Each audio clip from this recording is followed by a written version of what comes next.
Imagine skipping your high school classes to open Versace. That's literally Tanya Dzyahileva, 16 years old.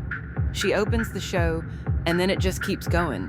From Pivovarova to Rozlyakova, Polly, Snejana, and list goes on.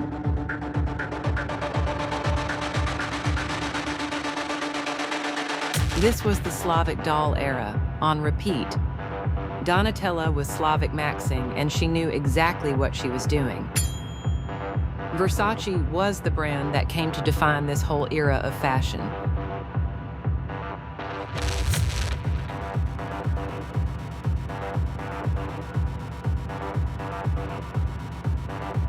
Now back in the 2000s, they called Coco Rocha fat, like they called her plus size, a size 4.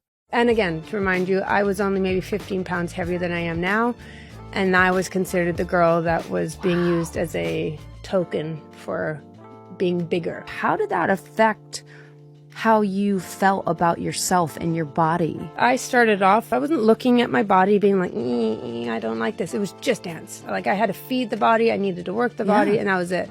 So to come into the industry and then people are like, you're amazing. I'm like, thanks, okay.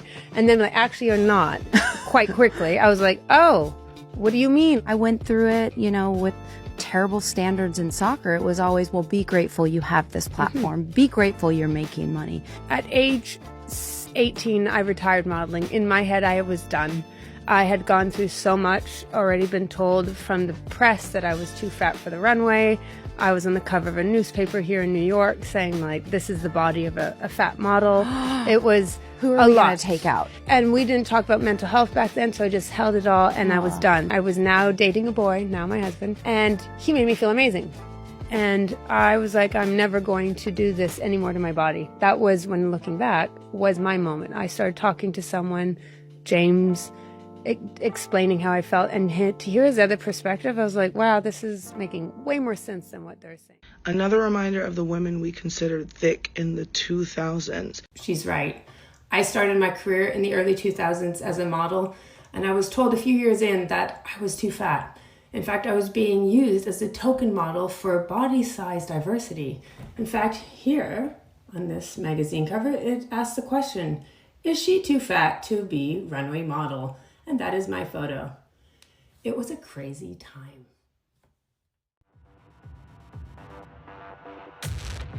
Meanwhile, Snejana Anopka was the literal example in a New York Times piece called When is Thin Too Thin?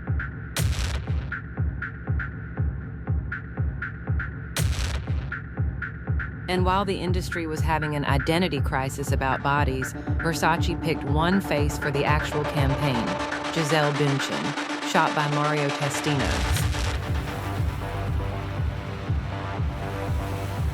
And then there's the clothes. Donatella sent color after color down that runway.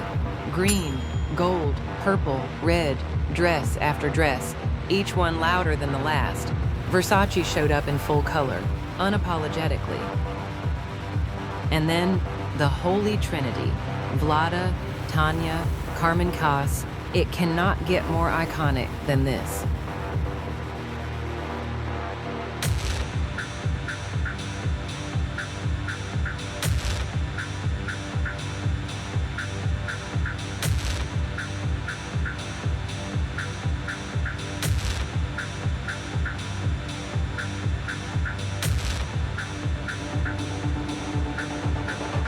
And that's the thing about this collection. It doesn't feel old. It doesn't feel dated. The colors, the models, the clothes, everything still feels so relevant today. Like you could put any of those dresses on right now and walk out the door. That's the difference between a good show and a timeless one. And this collection, that was a timeless one.